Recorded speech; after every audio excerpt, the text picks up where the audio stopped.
Friends, ఇప్పుడే అందిన వార్త. లోక్సభ ఎన్నికలలో ఈ ప్రాంతంలో గెలుపు ఆ పార్టీదే నో డౌట్ అని సర్వే అయితే వచ్చింది. మరి ఈ ప్రాంతం ఏ పార్టీ అనేది చూద్దాము. వివరాల్లోకి వెళ్ళే ముందు ఫ్రెండ్స్, దయచేసి లైక్ చేసి, షేర్ చేసి, సబ్స్క్రైబ్ చేసి సపోర్ట్ అయితే చేయండి ఫ్రెండ్స్.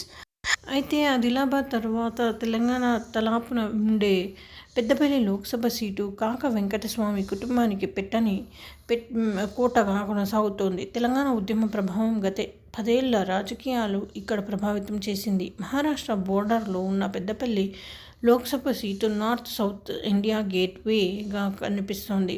ఓవైపు పారిశ్రామిక ప్రాంతం, ఇంకోవైపు సింగరేణి, నల్ల బంగారం గనులు. పెద్దపల్లి లోక్సభ సీటు ప్రత్యేకతలుగా చెప్పుకోవచ్చు. 2019లో బీఆర్ఎస్ అభ్యర్థి బి వెంకటేష్ విజయం సాధించారు. కాంగ్రెస్ అభ్యర్థి ఆగం చంద్రశేఖర్ రెండో స్థానంలో నిలిచారు. 2024లో కాంగ్రెస్ నుంచి గడ్డం వంశీకృష్ణ, బీజేపీ నుంచి గుమాస శ్రీనివాస్, బీఆర్ఎస్ నుంచి కుప్పల ఈశ్వర్ పోటీలో ఉన్నారు.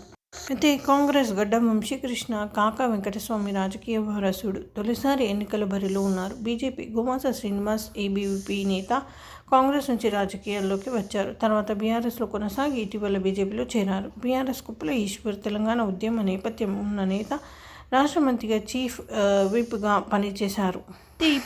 అయితే ఈ ప్రాంతంలో కాంగ్రెసే గెలుస్తుంది అనేసి సర్వే వచ్చింది. రీజన్స్ ఏంటి అంటే, కాంగ్రెస్ అభ్యర్థి తండ్రి పెద్దనాన్నతో పాటు సీనియర్ నేత ప్రేమ్ సాగర్ రావు, మంత్రి శ్రీధర్ బాబు ఈ నియోజకవర్గంలో కాంగ్రెస్ ఎమ్మెల్యేలు. నియోజకవర్గంలోని 7 సెగ్మెంట్లలో కాంగ్రెస్ పార్టీ ఎమ్మెల్యేలు ఉన్నారు. వెంకటస్వామి కాలం నుంచి కాకా కుటుంబానికి బాగా పట్టుంది.